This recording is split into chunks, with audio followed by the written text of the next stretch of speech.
কুমিল্লার মুরাদনগর উপজেলার 18 নং ছালিয়াকান্দি ইউনিয়নের সম্ভাব্য চেয়ারম্যান পদপ্রার্থী আব্দুর রহিম ভূঁইয়া গণসংযোগ শুরু করেছেন। আসন্ন ইউনিয়ন পরিষদ নির্বাচনকে সামনে রেখে ইউনিয়নের বিভিন্ন এলাকায় সাধারণ মানুষের সঙ্গে মতবিনিময় ও শুভেচ্ছা বিনিময় করছেন তিনি। আসন্ন ইউনিয়ন পরিষদ নির্বাচনকে কেন্দ্র করে কুমিল্লার মুরাদনগর উপজেলার 18 নম্বর ছালিয়াকান্দি ইউনিয়নে সম্ভাব্য চেয়ারম্যান প্রার্থী আব্দুর রহিম ভূঁইয়ার গণসংযোগ অব্যাহত রয়েছে। তিনি ইউনিয়নের সুবিলার চর গ্রামের আবুল হোসেন ভূঁইয়ার ছেলে। এছাড়াও তিনি মুরাদনগর উপজেলা বিএনপির যুগ্ম আহ্বায়ক এবং প্রবাসী সফল ব্যবসায়ী হিসেবে পরিচিত। নেতাকর্মীদের সঙ্গে নিয়ে তিনি ইউনিয়নের 9টি ওয়ার্ডে বাড়ি বাড়ি গিয়ে ভোটারদের খোঁজ খবর নিচ্ছেন এবং তাদের সঙ্গে মতবিনিময় করছেন।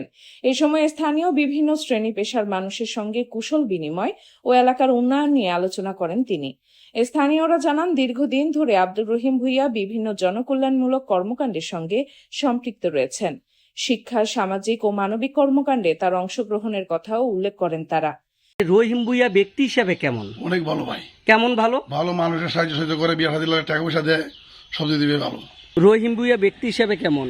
ভাই উনি ব্যক্তি হিসাবে খুবই ভালো মানুষ, আর উনি গরিব দুঃখীর পাশে সব সময় উনি সেবা দিয়ে খুব থাকে।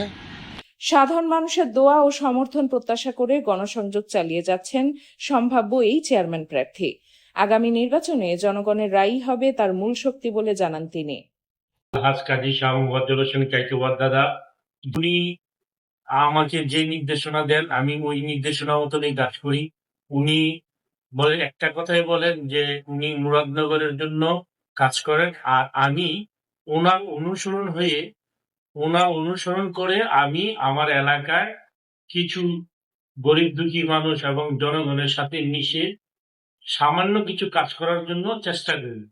আমি দাদারকে একটু ফলো করি যে দাদা কিভাবে জনগণের খেদমত করে, আমিও চেষ্টা করি জনগণের খেদমত